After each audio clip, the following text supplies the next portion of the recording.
Oke, selamat pagi semuanya. Kembali lagi di hari Selasa yang pagi ini, yang cerah ini. Apalagi kalau bukan acara Health Corner dari IMC Tangerang, Tang City Mall, Skandinavia, Logam, dan Warta Kota Live nih. Aku nggak sendiri, seperti biasa aku ditemani nih, seperti pasangan duet. Yoi. Sama Mas Goping dari Tang City Mall ya. Halo, Nah, halo Tang dulu. City Nah.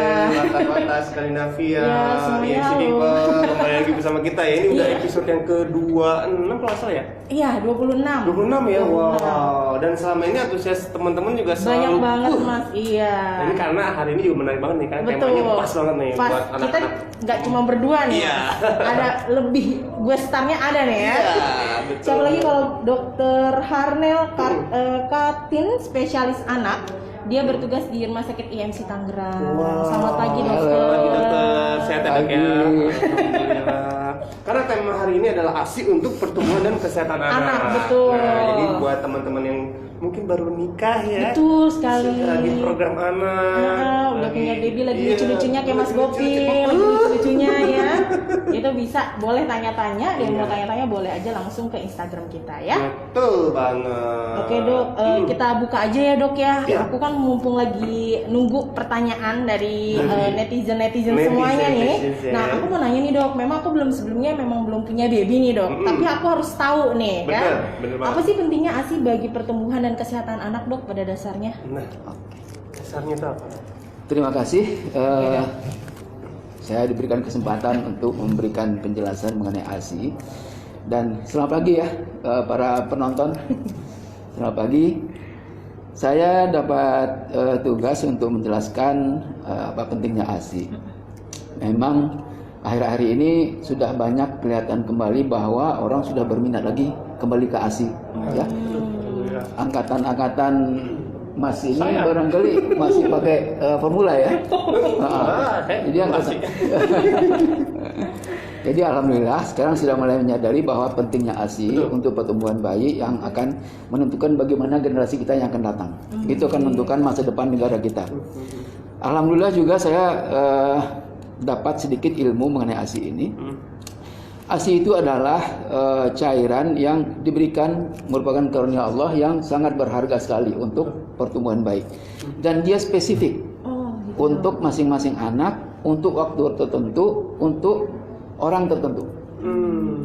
Jadi dia khusus untuk anak yang disusukan saat itu. Ya, bahkan pagi, siang, malam pun itu kan berbeda kandungannya. Tergantung kebutuhan bayi. Ya, kalau seandainya bayi dalam kondisi haus berat, misalnya cuaca panas, udara kering, itu aslinya akan banyak mengandung air. Masya Allah. Kalau kondisinya tertentu lagi bahwa dia suatu saat dia memerlukan protein yang lebih banyak, dia akan berubah. Atau kalau kondisi bayinya sakit, ya ASI-nya akan berubah juga sesuai dengan kebutuhan bayi. Masya Ya, Allah. istimewanya ASI di situ, sehingga tidak ada makanan yang bisa menandingi ASI itu. bagus ASI itu ASI. sendiri ya. Betul. Tidak ada formula yang bisa menenangi ya. Kalau kita bicara masalah ASI, pertama kita melihat kebutuhan gizi ya, kebutuhan kalori, kebutuhan nutrisi bagi anak. Betul. Memang ASI itu kandungan yang paling baik saya bilang tadi, itu akan mengandung semua yang dibutuhkan bayi. Apakah kalorinya, proteinnya, vitaminnya, dan itu terkandung sesuai dengan kebutuhan bayi. Makanya ibu-ibu yang mau hamil nanti ya, Iya dok, kan ya dok. nanti dipersiapkan bagaimana supaya kandungan bahan-bahan itu di ibunya lengkap. Oh baik. Ya, jadi semua kebutuhan bayi itu harus dilengkapi waktu ibu hamil. Karena waktu dia lahir nanti dia tinggal ambil, ya, dia tinggal berikan ke bayi yang baru lahir tadi. Kalau seandainya ibunya kekurangan, ibunya kan akan berkorban. Seperti misalnya kalsiumnya akan berkurang. Akibatnya apa? Giginya gampang keropos. Karena bayi itu didahulukan daripada kebutuhan ibunya. Begitu juga nanti kalau seandainya ibunya kekurangan zat besi, bayinya akan pucat. Betul banget ASI itu ya. Betul. Itu dari segi nutrisi bayi. Kemudian keuntungan bayi yang dapat ASI itu lagi, dia akan dibekali dengan bahan-bahan untuk pembentukan otak. Ya, itu namanya asam lemak. yang dibutuhkan bayi untuk pembentukan sel-sel otak. Kalau dia dapat susu formula itu nggak ada sama sekali. Nggak ada tuh di Nggak susu ada. formula ya, Walaupun ya? difortifikasi dengan asam lemak tambahan dari luar, itu penyerapannya nggak sebagus ASI. Masih ya. Ya. Bahkan ada juga kan yang diberikan dalam bentuk sediaan langsung untuk bayi, itu juga penyerapannya dibandingkan yang langsung dari ASI itu kan lebih bagus ASI. Gitu. Jadi ASI itu yang terbaik karena pertama tadi nutrisinya bagus, kemudian pertumbuhan otak. Yang ketiga bahwa ASI itu adalah zat yang tidak memancing alergi. Ya. Iya, benar, Jadi benar. generasi-generasi tahun 80-an itu yang banyakkan pakai susu formula itu banyak penyakit asma, Banyak alergi, gatel, gitu karena formula. Sekarang sejak tahun 2009 Kemenkes sudah mengatur penyediaan atau pemakaian susu formula sehingga orang udah banyak kembali ke ASI. Sehingga generasi-generasi setelah tahun 2010 udah banyak yang jarang alergi. Oh, baik. Gitu. Terus itu untuk bayi. Untuk ibunya juga banyak keuntungan. Pertama, setelah lahir, bayi yang menyusui itu pengembalian kandungan ke dalam ukuran normal itu lebih cepat. Oh, Gitu. jadi lebih cepat kurusnya gitu ya, Dok? Bukan ya? kandungannya, Atau- jadi rahim. kandungannya, Rahim kan selama hamil membesar. Yang tadinya cuma sebesar telur bebek, kemudian akan besar karena ada kandungan anak di dalamnya kan. Oh iya, benar. Setelah dia lahir, kandungannya itu menyusut lagi kembali ke ukuran normal. Oh, seperti sedia kalanya, Dok. Betul. Oh. Dengan adanya ASI, dengan menyusui itu kembalinya lebih cepat, sehingga perdarahan yang terjadi setelah melahirkan itu lebih cepat berhenti. Keuntungan selanjutnya, ibunya nggak jadi anemi kan? Iya. Kalau dia perdarahan berhari-hari sampai 40 hari, kadang-kadang perdarahan itu kan ibunya kekurangan darah. Betul. Anemi lagi ke ibunya. Nah, itu diatasi dengan menyusu, sehingga pengembalian rahim ke ukuran normal itu lebih cepat. Oh, lebih cepat. Itu. Keuntungan yang lain ya ibunya lebih sehat. Pertama terhindar dari penyakit kanker rahim, dan ya untuk negara juga menguntungkan. Devisa negara terhemat Iya, kan? benar. Nggak perlu beli, langsung produksi masing-masing. Betul. Gitu. Jadi manfaat ASI itu banyak banget ya, Mas Goping ya. Betul. Luar biasa deh ASI, TOPBGT lah ya. Pokoknya apa yang berasal dari sang pencipta tuh udah nggak ada Udah tandingannya. nggak ada Betul. tandingannya lagi. Manusia nggak bisa benar-benar. menandingi. Betul, udah, betul pokoknya. banget. Tapi kadang-kadang seorang ibu nih biasanya ibu yang baru nikah ya kaget gitu. Oh ternyata begini rasanya menyusui ya sakit Iya, gitu benar, ya. benar, Jadi ya benar. sabar-sabar aja kali ya. Benar sih, Dok? Iya. Ya, karena sakitnya itu kadang-kadang nggak tahan gitu pada saat menyusui. Nah, Iya itu. benar, kadang ada Itulah beberapa yang repotnya nyeri gitu jadi ibu ya. Iya dong. Makanya pengalaman orang tua tuh susah sekali. Wah. Oke Dok, langsung ada pertanyaan nih Dok di Ya. Instagram nih Dok dari @claudia_bunga. Dokter mau tanya, kalau sang ibu lagi sakit nggak bisa makan, apa ASI jadi berkurang kuantitasnya? Lalu apa boleh dicampur dengan super Dok? Terima kasih si apa namanya? Claudia Bunga Dok. Claudia Bunga. Pertanyaannya bagus sekali. Memang ibu yang sakit itu akan terpengaruh pengeluaran ASI-nya. Cuman selama dia masih masuk makanan, intake makannya masih cukup, insya Allah sih nggak ada masalah. Ya, yang penting dijaga jangan sampai penyakitnya penyakit menular. Ya, penyakitnya tidak menular, tetap diteruskan ASI. Untuk menjaga jangan sampai makan yang berkurang, ya mungkin harus minum obat, ya kalau perlu diinfus dulu. Sementara ASI masih tetap jalan. Kecuali kalau penyakit yang menular ya seperti HIV misalnya itu nggak boleh. Atau penyakit-penyakit campak, ibunya tertular campak, itu juga diusahakan tetap menyusu. Cuman kontak kulit bayi dengan ibunya dihindarkan. Berarti di ini ya, kan dipompa gitu ya. Iya, dipompa. Dipompa ya. Kalau yang hanya flu biasa gitu ngaruh juga Dok? Menular nggak Dok? Ini ada untung ruginya ya. Kalau dia flu biasa dan kita gabung ibu dengan anak, kemungkinan ketularan pasti ya. Berarti tetap dipompa aja ya? Enggak. Kalau dia di stop ASI-nya, daya tahan tubuhnya menurun. Sehingga ujung-ujungnya apa? Lebih bagus daya tahan tubuhnya ditingkatkan. Jadi kemungkinan dia tertularnya walaupun ada kuman yang bertebaran di udara sekitar dia bisa menghindarkan itu jangan sampai masuk ke badan dia. Jadi tetap ASI diteruskan, tetap cuman untuk mengurangi paparannya harus di masker ibunya ya. Proteksi dirinya si ibu ya, Bu. Betul. Benar. Oke. Ada lagi Mas Goping Ini dari pertanyaan? aku Mina D3. Dok, bagaimana kita tahu anak sudah cukup kenyang? No, Dok, gimana Dok? Ini anak Bayi apa anak maksudnya? Kalau bayi, ya, kalau anak dia akan bilang, tapi ini pertanyaan anak ya. Bayi. Iya anak, mungkin Maksudnya bayi anak, dong, bayi, mungkin ya. bayi. Bayi sih, itu bagaimana kalau kita kalau anak kan umur 5 tahun kan Masih, iya, udah kalau bayi kenyang, mungkin ya. nangisnya berhenti kali. Ya kalau bayi, kita bicara bayi masalahnya kan ASI ya. Betul. Bayi itu dia kalau dia lapar dia akan menunjukkan tanda-tanda. Ya, yang paling sering itu menjulur-julurkan lidahnya, ngecap-ngecapin bibirnya, itu tandanya udah mulai menunjukkan lapar. Kalau udah nangis, itu udah lapar berat.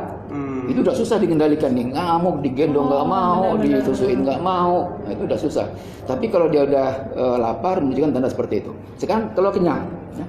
Kalau kenyang, dia akan kelihatan seperti orang puas tidur, lama-lama putingnya akan dilepas dengan sendirinya, dia ketiduran. Dan satu lagi untuk menilai cukup apa enggaknya itu kita lihat dia pipis apa enggak. Ya. Kalau dia udah pipis, rata-rata tuh penelitian sekitar 2-3 jam sekali dia pipis, tandanya ASI-nya udah cukup untuk masuk ke badan dia. Kalau lebih dari 4 jam dia baru pipis, tandanya masih kurang. Masih kurang. Caranya gimana? Dipersering. Tadinya sering diberikan ASI-nya dong. Iya, tadinya setengah jam sekali, keperlu seperempat jam sekali, 10 menit sekali, bahkan 5 menit sekali. Bahkan sering pasien saya tuh, saya bilang, udah terus-menerus aja gantian, kiri kanan, nggak berhenti, gelantungan aja seharian di dada ibunya. Itu untuk memenuhi kebutuhannya supaya bisa terpenuhi. Supaya terpenuhi ya. Betul. Dok. Nah terus dok kadang-kadang kan udah disusui nih, katanya sih perlu diginiin sampai biar biar sendawa gitu, bertahap biar gitu. berdah. Gitu, Dok. Nah itu berarti tandanya udah kenyang gitu. Itu Bener gak, Dok? Enggak, itu bukan tanda kenyang. Itu kalau dia ada kepenuhan, dia gampang gumoh istilah kita ya. Oh, iya. Gumoh itu karena lambungnya terisi penuh sehingga kedorong keluar lagi. Untuk mencegah itu jangan sampai udara yang ketelan itu dikeluarkan dengan cara disendawain. Iya. Disendawain itu dengan gampangnya karena posisi saluran napas kan saluran makanan kan ke atas, jadi didirikan. Baru Begini, ditepuk-tepuk ditepuk-tepuk gitu ya. ibunya supaya udara keluar. Gitu ya. Setelah itu pun tetap harus dijaga, jangan sampai dia gumoh, jangan sampai dia muntah. Posisi tidurnya harus ditinggikan kepalanya. Posisi Nah, tidur 30 menentukan derajat. juga ya, Dok ya? Iya.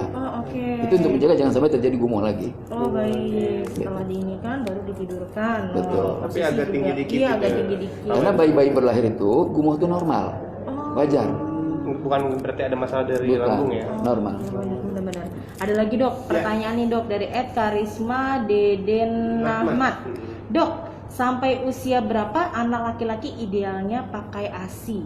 Nah, Dok. Kok pertanyaan anak laki-laki ya? Iya, ini anak laki-laki dan anak perempuan. Kayaknya sama kali ya dok ya. Sama ya, Dok, ya? Laki-laki perempuan sama. Iya, nggak ada Ya. perbedaan ya, Dok ya? Jadi berapa tuh Berapa, kira-kira? Dok? Berapa lama?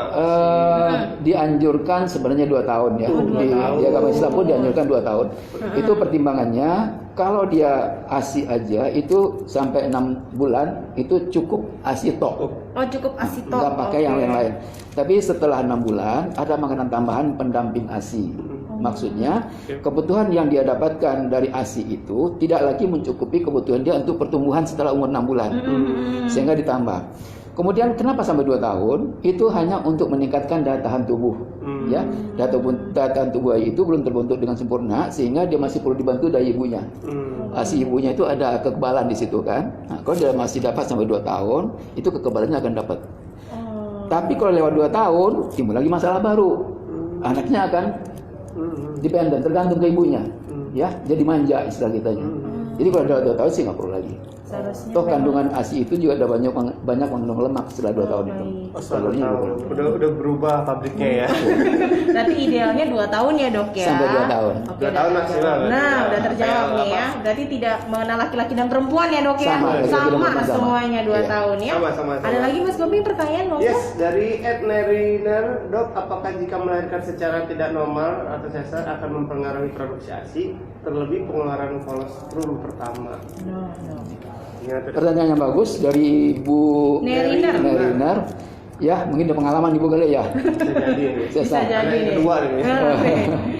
Memang Ibu setelah operasi sesar itu, cuman operasi sesar kan dari bius umum. Jadi Ibu setelah melahirkan itu sadar seperti biasa, dan biasanya kita setelah Ibu kembali ke ruang pemulihan itu dikasih kesempatan untuk menyusui yang disebut dengan IMD, inisiasi menyusui dini. Ya, pada saat itu 1 jam pertama itu banyak aktif sekali untuk mencari Ya, jadi waktu dia ditaruh di perut ibunya, dia akan aktif mencari sampai ke payudara. Iya, betul. Itu udah refleks dia baru lahir. Dan itu hanya bertahan sekitar 2 jaman. Setelah lewat 2 jam, dia akan tidur pules. Jadi kesempatan emas untuk melatih dia menyusu itu adalah 1-2 jam pertama itu. Pada saat lahir. Ya, setelah melahirkan. Oh, baik. Jadi IMD itu untuk memancing supaya dia bisa punya refleks untuk menelan, kemudian puting akan terpancing juga untuk memproduksi ASI. Gitu. Itu yang diperlukan di IMD. Pelajaran banget nih buat aku nih ya. Iya. Bener nih. Siap-siap. Siap-siap. Seorang ibu nih misalnya mengkonsumsi sayuran atau daging itu katanya ada ini sayuran kanan kiri daging itu saya pernah dengar itu sih dok, bener nggak sih? Enggak ada itu. Nggak ada ya? Ini mau kanan kiri sama aja ya. Sama aja. Ini sayuran katanya, kalau ini daging. Kalau gitu Cuman di ASI itu ada perbedaan yang awal dikeluarkan dengan yang akhir. Oh, gitu. Ya, yang awal itu banyak mengandung cairan air, yang akhir banyak mengandung komponen-komponen protein, kalori, karbohidrat itu banyak di akhir. Sehingga kalau kita menyusui, bukan kita ya. Kalau menyusui itu harus habis satu payudara. Oh, jadi jangan diganti-ganti langsung Jangan, ya? misalnya 5 menit pindah sini, 5 pindah sini. Itu yang Karena dapat mungkin air sakit aja. itu tadi kali ibu benar. pindah sini ya, gitu kali ya. Jangan ya. Jadi harus dituntaskan habiskan dulu ya, sampai dia dihabiskan melepas sendiri gitu, yang melepas sendiri baru dah itu kenyang. Iya. Baru besok gantian sini kali ya. Betul. Oh, gitu ya dok ya. Satu lagi saya tambahkan, yang keluhan sakit itu biasanya karena posisinya tidak betul. Ya, posisi menyusui menentukan, itu harus kan? betul, benar-benar. Jadi puting itu harus masuk dari mulut tegak lurus. Sering terjadi kalau kita perhatikan di kampung-kampung ya, orang menyusui dengan posisi bayi tengadah ke atas, kepalanya diputer menghadap ke payudara ibunya. Iya. Itu nggak nyaman buat bayinya, dia masuk puting dari samping. Nah, gitu ya. Iya, Ini kan betul. tengah-tengah gitu ya. Harus dari depan, tegak lurus dari depan. Berarti ini aja kali ya digini-gini ya berarti ya. Ya bisa duduk, tapi bayinya harus menghadap ke ibunya. Nah, diputar menghadap ke ibunya. Dimiringin posisi bayinya. Kan selama ini kita lihat kan menghadap ke atas begini, kepalanya diputar. Oh iya benar. Sering dok saya lihat begitu Betul. dok. Itu salah. Itu yang kayak diapot-apot emak-emak. Jadi kerja lagi nanti ya. Iya dok. Ini pelajaran banget nih buat saya nih. Mau nongkrong jangan miring lagi. Diangkut ya kan. Aduh, dilurusin. Oh jangan miring gitu suaminya. Oke dok, Oke. ini ada pertanyaan lagi nih dok, kayaknya Oke. antusias banget nih ya dok ya dari Ya. Fitriana. Oke. Oh. Dok, perlukah pijat laktasi buat ibu hamil untuk mempersiapkan agar pada saat anak lahir ASI-nya sudah lancar? Dan idealnya mulai usia berapa ya dokter boleh pijat laktasi? Ayo dok. Gimana tuh dok? Berapa? Pijat laktasi itu sebenarnya dilakukan setelah bayinya lahir. Tapi pijat untuk mempersiapkan payudara, mempersiapkan ibunya bagaimana cara menyusui, itu memang waktu hamil. Pijat laktasi itu kalau seandainya setelah dia lahir masih ada masalah dengan pengeluaran ASI, ya. Biasanya itu ada masalah dengan barangkali ibunya stres, barangkali beban pikiran yang bermacam-macam, beban tugas yang belum selesai, sehingga ASI-nya nggak keluar. Itu bisa dirangsang dengan pijatan untuk mengeluarkan hormon oksitosinnya, ya. Itu yang barangkali siap. Oke, sudah terjawab berarti ya. Oke, jadi setelah hamil ya. bagus Betul, ya, setelah melahirkan. idealnya baik. Ini tadi ada Marifka Wahyu. Nah, istri saya produksi ASI-nya kayak berkurang drastis setelah bekerja. Padahal kami komitmen untuk tidak pakai sufor.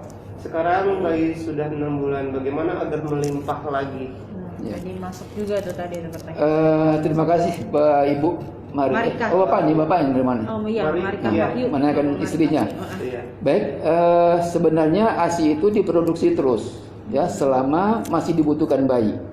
Kalau seandainya dia berkurang, berarti rangsangan stimulasi untuk produksinya berkurang. Ya, mungkin karena kerja barangkali ya. Nah, waktu ibu bekerja itu sebenarnya tetap dikeluarkan. Setiap dia berproduksi dikeluarkan, produksi keluarkan. Makanya sekarang kan ada kantor-kantor harusnya disediain ya untuk menyimpan ASI ya. Oh iya, Ada, ya. benar. Ada coolernya Itu sendiri ya dok. selama bekerja kan payudara aktif terus memproduksi ASI. Itu selama dia masih memproduksi dan udah terkumpul cepat dikeluarkan. Ya, karena nanti kalau suatu saat dia penuh sampai sakit, sampai nyeri, bahkan sampai demam juga bisa itu ASI berikutnya kan berkurang. Jadi harus jaga betul. Mungkin ibu itu tadi barangkali waktu di kantor, tanggung nih setengah jam lagi ya. Ya, ngerjain yang lain dulu kan. yang lain dulu, Ya kan? betul. Itu harusnya. Itu akibatnya akan berkurang asinya. Betul. Nah, sekarang bagaimana cara untuk kembali lagi? Usahakan menyusu sesering mungkin, terutama waktu ibu di rumah ya. Waktu ibu di rumah. Nah, dari pulang sampai pagi diusahakan sesering mungkin menyusui.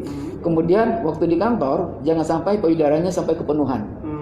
Udah mulai keisi, cepat dikeluarin, disimpan di kulkas ya, di gitu refrigerator untuk menjamin keutuhannya sampai di rumah.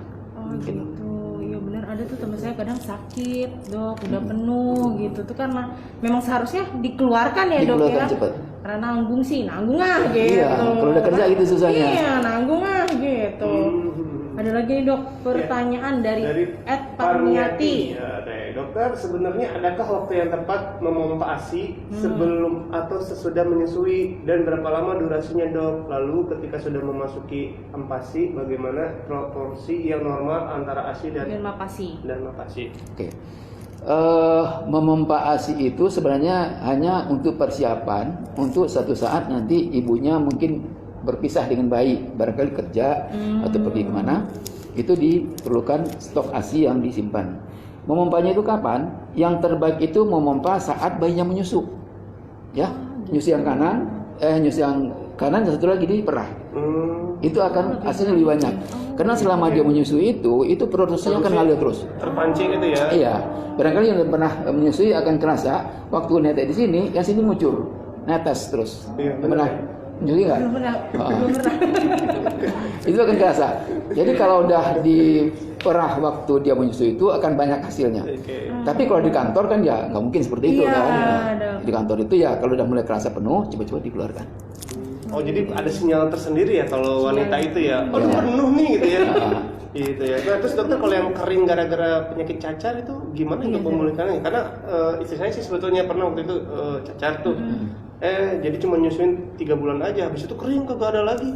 Kenapa ya? Tidak ada lagi ya? Itu gimana? Curhat ini ya. Tapi pengalaman pribadi soal itu.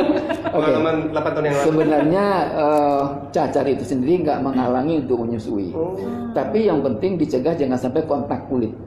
Ya, kontak kulit yang mengandung yang terkena cacar itu jangan sampai bersentuhan dengan bayinya.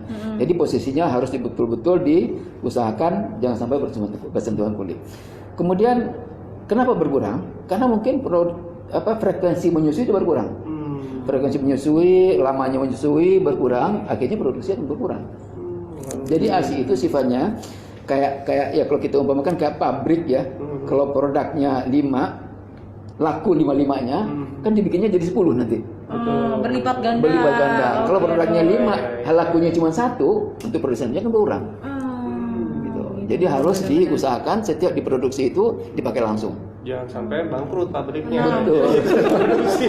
Aduh, sayang banget waktu itu kering nggak keluar Nanti lagi. bangkrut pabriknya. Aduh, cuma 3 atau 4 bulan tuh saya lupa. Oke, kembali lagi ke laptop. Ayo balik lagi. Ada pertanyaan nih dari Edrisa Kosasi 6. Apakah imunisasi tambahan benar-benar penting? Kalau tidak salah, hanya ada 5 vaksin yang disediakan pemerintah. Kan sudah ada ASI yang memenuhi kebutuhan nutrisi. Ini sependapat sama saya nih. Karena kita nggak perlu nih vaksin. Karena udah ada ASI udah ya. dari Allah. Itu gimana tuh? Oke. Vaksin itu sebenarnya memperkenalkan tubuh bayi untuk penyakit yang kemungkinan nanti akan dia temukan. Ya. Jadi kalau kita umpamakan ke tubuh kita itu seperti orang belajar silat lah ya. Jadi kita nggak tahu nih musuh kapan ketemu, nggak tahu ketemu di mana musuh itu. Tapi kita udah punya keterampilan. Kalau dia nanti datang, ini ada cara untuk melawannya gitu. Nah, itu yang diberikan dengan vaksin itu. Di vaksin itu diberikan bahan-bahan yang berasal dari kuman atau virus, tapi yang sudah dilemahkan atau dimatikan. Sehingga waktu dia masuk ke tubuh mengenal ini ada penyakit nih gitu. Penyakitnya akan masuk suatu saat dia mati. Antinya itu kalau suatu saat nanti penyakit masuk, dia udah tinggal sadar, dimatiin. Sebagai batas pertahanan. Betul. Punya tameng Betul. deh. Jadi ada Tetap disarankan ya. Tetap disarankan karena itu penyakit-penyakit tertentu. Tapi kalau ASI kan secara umum. Secara umum untuk penyakit apa aja ASI ada kekebalannya. Tapi yang untuk penyakit-penyakit tertentu itu harus diimunisasi. Berarti tetap penting juga ya vaksin dan ASI-nya itu. Nah, kadang-kadang ada yang menggantikan vaksin dengan pengumuman madu dan madu gitu. Bagus nggak sih? Masih baik dikasih madu gitu? Ya, untuk meningkatkan daya tahan tubuh sih bagus. Bagus ya. Cuman ya fungsinya kan seperti ASI juga, meningkatkan secara umum. Berarti tidak bisa Tidak menggantikan vaksin. tidak menggantikan vaksin Iya. ya. Oke, siap. Oke dok, ada pertanyaan lagi nih dok dari @audio diver. Bagaimana penanganan ASI yang keluar tidak merata antara payudara kanan dan payudara kiri dok? No, tidak merata dok. Perlu dilihat dulu payudaranya normal apa enggak kiri kanan. Karena bisa jadi begini, payudara itu mengandung apa yang disebut dengan tabrik ASI ya. Itu berupa lobus-lobus yang antara satu payudara yang kanan sama. Kira-kira jumlahnya itu antara 15 sampai 20 lobus. Kepingan-kepingan ya. Kiri 20, kanan 20. Nah, itu akan berproduksi rata. Tapi syaratnya harus stimulasinya rata. Maksud stimulasi rata, dia nanti yang kanan jangan kanan aja, yang kiri juga gitu. Yang kiri aja gitu ya. Jangan kiri aja, yang kiri yang kanan enggak. Nah, itu akan menyebabkan produksinya akan berkurang. Tapi kalau sama dikasih kesempatan untuk menyusul kiri dan kanan, biasanya sih nggak ada masalah. Kecuali yang saya bilang tadi, ada kelainan anatomi ya. Mungkin lobusnya yang tadinya 20 cuma adanya 5. Itu kan berkurang produksinya. Tapi selama dia anatominya bagus, normal, nggak akan jadi perubahan. Oke, udah kejawab ya berarti Nah ya. dokter, saya pernah dengar juga nih katanya kalau mau biar ASI-nya banyak makan sayur daun kelor. Kalau apa kelor ya? Katuk ya, katuk kelor sih. Katuk ya, benar katuk. Itu gimana tuh dokter? Takutnya nanti masyarakat makan itu terus melupakan fungsi gizi yang lain. Udah makan katuk aja gitu. Banyak, ya. Sayur nggak dimakan tuh dok, yang lain gimana tuh dok? Bahan utama untuk ASI itu kan karbohidrat, ya, protein hanya tambahan. Jadi kalau anjuran saya itu makanan gizi seimbang istilahnya itu. Ada sumber proteinnya, ada sumber karbohidratnya, ada sumber vitaminnya. Kalau hanya daun kelor itu kan hanya Katuk dok. Kalau katuk sih Daun katuk. hanya daun katuk itu hanya sumber vitamin. Kalorinya nggak ada, proteinnya nggak ada, nggak cukup. Jadi gitu. harus didoping juga sama makanan yang Harus. sehat-sehat yang tadi ya dok ya gitu. berarti ya tentang citizen, sobat WKW. Di sini pun dan sekali juga kalau ada yang pernah dengar itu juga harus jangan cuma daun katuk aja ya. Ini gizi seimbang tadi, tetap ya nasi, daging, buah-buahan. Oke, nah dok, nih ada pertanyaan lagi nih dari Karisma Deden Ahmad. Dok, apakah bahaya ibu yang sedang menyusui tapi si ibu perokok? Waduh, bahaya sekali itu. Bahaya. Berhenti deh ibu merokok karena efeknya akan mempengaruhi bayi untuk seumur hidup. Tuh, Ya, seumur ibu hidup sudah ya. menanamkan sesuatu yang tidak baik untuk pertumbuhan dan perkembangan bayi ibu sampai dewasa. Ya saya sarankan berhenti. berhenti, tapi jangan juga gara lagi punya anak berhenti dulu nih punya anak. Besoknya setelah itu udah lanjut lagi udah ya. nyusuin sampai 6 bulan rokok lagi, jangan ya. Sama Tapi yang susah aja. disuruh berhenti itu orang tua, ayahnya. Ayah susah sekali disuruh berhenti. Bahaya juga sih di lingkungan ya, lagi ada bayi sambil ngerokok. Rokok udaranya kan. Betul juga. Dok, sambil menunggu lagi nih dok, Iya. aku juga mau nanya nih dok, tadi kan udah, terus mengapa sih bayi itu susah latch on? Dok, Latch on. latch on dok. Latch on itu bahasa Indonesianya apa ya? Apa nih? Apa tuh dok? Nempel, lengket ya. Lengket. Nah, lengket nempel itu jadi dia payudara itu harus masuk ke mulut bayi yang bagian yang pentingnya. Latch on itu sebenarnya sih yang penting saya bilang tadi, posisi bayi dan ibunya harus nyaman. Ibunya dibikin nyaman dengan posisi duduk senderan, biasanya saya saran seperti itu. Kemudian cari tempat yang nyaman, mungkin ada pemandangan di luar gitu. berpengaruh ya, Jadi benar. ibunya itu harus dibikin enak, nyaman dan senang menyusui itu. Untuk bayinya itu harus dibikin nyaman dan enak juga. Dengan pertama, posisi tulang punggungnya harus dibikin lurus. Tulang punggung harus lurus. Jadi biasanya itu dia taruh di tangan, kepala di sini, pantatnya sampai ke tangan sehingga tulang punggungnya berada di tangan ibunya. Di tangan bayi gitu. Kemudian dia harus betul-betul menghadap ke ibunya. Ya. Menghadap ke ibunya itu dengan cara kalau dia posisi payudara di kiri, itu tangan bayi yang kanan harus di punggung ibunya. Seperti begini. Jadi Iya, tangannya di belakang sini betul. dok. Oh, bayi. Dan perutnya harus nempel ke perut ibunya. Harus nempel. Satu lagi yang bikin bayi nyaman itu, dia harus kontak kulit seluas mungkin dengan kulit ibunya. Jadi ibunya jangan pakai bra, bajunya dilepas, bayinya juga jangan dibedong, jangan pakai sarung tangan. Kontak batinnya dia dekat. Kontak kulitnya. Benar ya. Pusar ketemu pusar. Betul. Komunikasi. Perut ya. Benar. Benar ya. Nah, Oke, ini pertanyaan terakhir mungkin Ayo, ini ya. pertanyaan terakhir nih, Dok, Oke, yang dari mewakili. udah jam ya benar juga. Oke, dari Fitiana.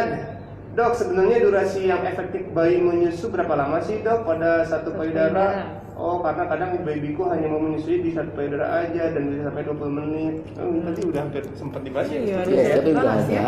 Jadi mungkin saya ulas lagi aja. Yang penting bayinya sudah puas, kemudian menilai dia cukup apa enggak, kita lihat dia udah pipis apa belum. Betul. Sekitar antara 2-3 jam. Duluan presiden. Kalau dia udah cukup, berarti udah cukup, nggak masalah. Ya. Kemudian 20 menit itu nggak tergantung waktu ya. Kadang-kadang bayi itu sampai setengah jam. Kadang-kadang bisa 5 menit. Nah, satu lagi, bayi itu baru lahir, ukuran lambungnya tidak sama dari hari ke hari. Benar-benar. Hari pertama kemampuan menyimpannya hanya sedikit, sehingga dia harus sering menyusu. Oh, baik. Sedikit dipakai habis kan? Sering gitu ya, Dok, ya? Sedikit diberikan sering akan terpenuhi kebutuhan dia. Oh, baik. Jangan berpatokan 2 jam sekali. Kan orang dulu kan Iya, 2 jam 2 jam sekali, 3 jam sekali, gitu. Itu nggak jadi patokan. Yang patokan itu buahnya butuh apa enggak? Kalau bayinya butuh, tanda seperti saya bilang tadi, mulai ngecap-ngecap, lidahnya julurin keluar, itu udah kepengen, kasih aja. Barangkali 5 menit dia udah kepengen lagi. Gitu. Begitu. Nah, mungkin itu tadi sudah terjawab semua. Terjawab semua. Ya. Sebenarnya masih banyak sih, Dok, pertanyaan. Itu cuma kan waktu yang terbatas. Iya, benar ya.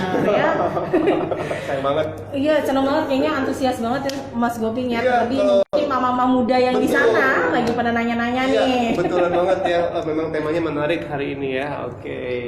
Silakan mungkin Mbak Vivi. Oke, ini mungkin sudah berakhir, tapi jangan sedih ya Mas Goping. Iya, Setiap hari betul. Selasa kita ada lagi Ketemu seperti lagi ini. dengan tema yang menarik Betul. lainnya ya. Jadi untuk netizen semua, nih saya bilang netizen semua deh ya. Yoi, yoi. Jangan lupa setiap hari Selasa jam 10 Yes. dan jangan lupa follow RSIMC di @rs.imc dan follow juga Instagramnya Tangsitimo @tangsitimo dan follow juga Instagramnya Warta Kota @wartakotalive dan follow juga @Skandinavia Apartemen. Nah, info kesehatan lainnya bisa dilihat di www.imc.id. Betul. Banyak promo-promo kesehatan di sana, Betul. Mas Gopi. Yes. Apalagi kan lagi COVID begini Benar. nih. Heeh. Banyak promo kesehatan yang ditawarkan IMC buat semuanya. Baik. Dan nanti pertanyaan yang terbaik kita Oke. akan kita berikan hadiah Wah, ya. enak Dari- banget ya.